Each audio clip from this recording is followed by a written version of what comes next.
Ելից գիրքը, հունարեն Էքսոդուս։ Ելից գիրքը Աստվածաշնչի ամենադրամատիկ և հզոր գրքերից մեկն է, որը ներկայացնում է մի ամբողջ ժողովրդի ծնունդն ու նրա հոգևոր կերպափոխումը։ Եթե ծննդոցը պատմում էր առանձին նահապետների մասին, ապա ելքը պատմում է Աստուծո և Իսրայել ազգի հարաբերությունների մասին։ 1. Իսրայելը Եգիպտոսում։ Ստրկություն և տառապանք։ Գլուխ 1-2։ Հովսեփի մահից հետո դարեր են անցնում։ Իսրայելացիները բազմանում են և դառնում հզոր ուժ, ինչը վախեցնում է եգիպտացիներին։ Նոր փարավոնը։ Գահ է բարձրանում մի արքա, ով չէր ճանաչում Հովսեփին։ Նա իսրայելացիներին դարձնում է պետական ստրուկներ, ստիպելով նրանց կառուցել Փիթոմ և Ռամսես քաղաքները։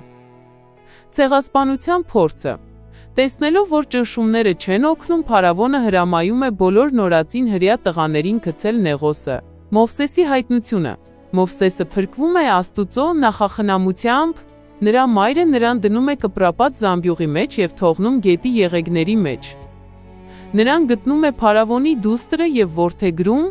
Մովսեսը մեծանում է եգիպտական պալատում, ստանալով լավագույն կրթությունը, բայց սրտով մնում է հավատարիմ իր ժողովրդին։ Փախուստը Մադիամ։ 40 տարեկանում Մովսեսը, փորձելով պաշտպանել իր ազգակցին, սպանում է մի եգիպտացու և ստիպված փախչում անապատ։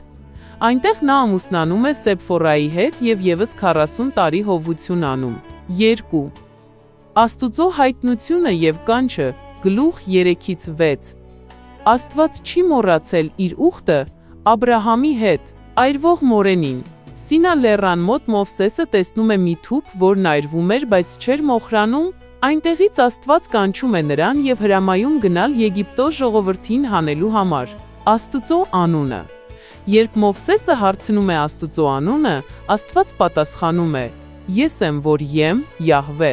Սա նշանակում է, որ Աստված ինքնագոյ է, հավերժական և միշտ ներկա իր ժողովրդի կողքին։ Ահարոնի դերը։ Քանի որ Մովսեսը վախենում էր իր ծանրախոսությունից, Աստված նշանակում է նրա եղբորը Ահարոնին, որպես նրա խոսնակ։ 3. 10 պատիժները և զատիկը։ Գլուխ 7-12։ Սա պայքար էր ոչ միայն փարավոնի, այլև եգիպտական կուռքերի դեմ։ 10 հարվածները։ Աստված Եգիպտոսի վրա ուղարկում է 10 աղետներ, ջուրը արյան վերածվելը, գորտեր, մժեղներ, շանաճանճեր, անասունների մահը, պալարախտ, կարկուտ, մարախ, խավար և անդրանիկների մահը, զատիկը, պասեկ։ Վերջին հարվածից առաջ իսրայելացիներին հրահանգվում է զոհաբերել Անարատ գառ և նրա արյունով ներկել դռների բարավորները։ Տիրոջ հարվածը շրջանցում է այդ տները,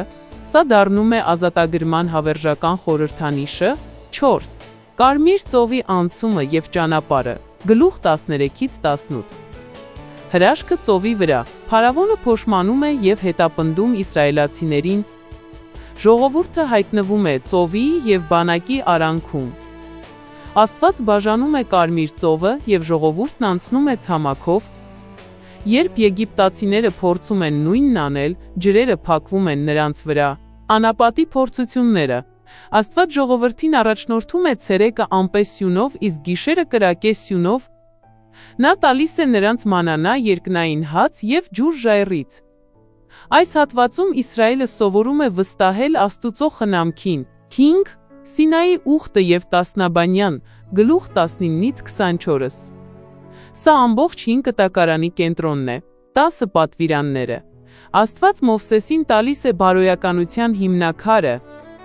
Առաջին 4 պատվիրանները վերաբերում են Աստուծո հանդեպ սիրուն, իսկ մյուս 6-ը մարդկանց միջև հարաբերություններին, քաղաքացիական օրենքներ։ Աստված տալիս է նաև բազմաթիվ կանոններ, որոնք կարգավորում են արդարությունը, սեփականությունը և սոցիալական կյանքը։ 6. Խորանը և ոսկե հորթը։ Գլուխ 25-40։ Վկայության խորանը։ Աստված Մովսեսին ցույց է տալիս երկնային տաճարի օրինակը և հրամայում կառուցել երկրային խորանը։ Այն բաղկացած էր սրբությունից և սրբություն սրբոցից, որտեղ դրված էր ուխտի տապանակը։ Ոսկե հորթի մեղքը։ Մինչ Մովսեսը 40 օր լեռան վրա էր, ժողովուրդը ձուլում է ոսկե հորթ և երկրպագում դրան։ Սա ուխտի առաջին դաժան դրժումն էր։ Մովսեսը միջնորդում է, և Աստված ներում է ժողովրդին, թեև նրանք պատժվում են։ Աստուծո փառքը։